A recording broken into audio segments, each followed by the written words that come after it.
That night, the rain was so heavy, it felt like the whole house was shaking. My baby wouldn't settle, so I put her in the crib upstairs and switched on the monitor, carrying the receiver down with me.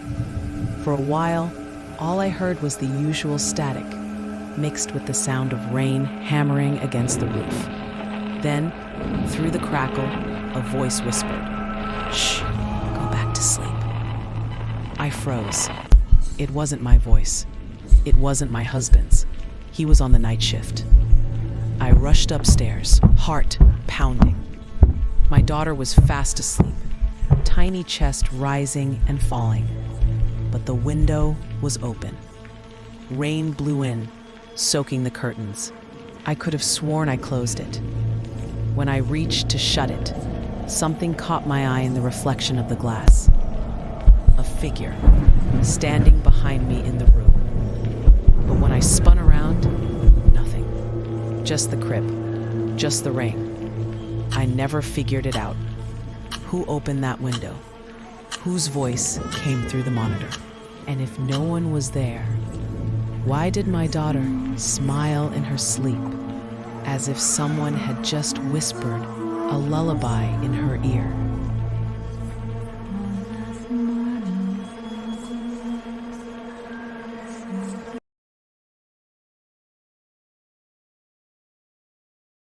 It was past midnight, and a storm had knocked the power out in my neighborhood. The only light came from a single street lamp down the road, flickering in the rain. I stood by the window, listening to the storm, when I noticed him, a man, just standing under the lamp, his head tilted back, letting the rain hit his face. At first, I thought maybe he was drunk, stranded by the storm. But then, he tilted his head slowly toward my house. Even through the rain, I felt it. He was staring right at me. I pulled the curtain closed, heart pounding. A few minutes later, I peeked again. The street was empty. Relieved, I turned away. But then, 3 sharp knocks rattled my front door. I didn't sleep the rest of the night. Every creak of the house, every gust of wind against the walls made my heart leap. When I finally opened the door in the morning, muddy footprints trailed from the streetlight all the way to my porch. And they didn't stop there. They ended in a perfect circle right in front of my door. Who was he? Why did he disappear so suddenly? Had he really left, or was he still watching? And those footprints, could someone have been inside my house without me knowing?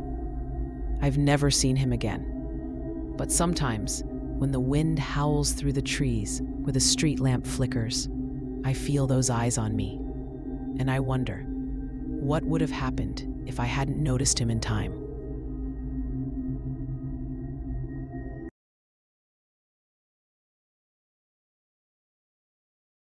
That night, the rain was so heavy it shook the windows. Power kept flickering on and off. I was alone at home, curled on the couch, when I noticed it. The basement light was on.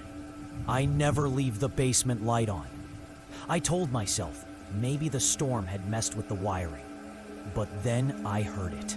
Slow, deliberate footsteps. Not rushing, not stumbling. Steady. Coming up the basement stairs. The house was dead silent, except for the rain and those footsteps.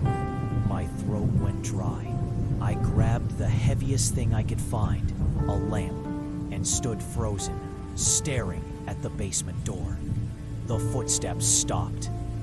For what felt like an eternity, I waited. Then the basement light flicked off. Darkness. Silence.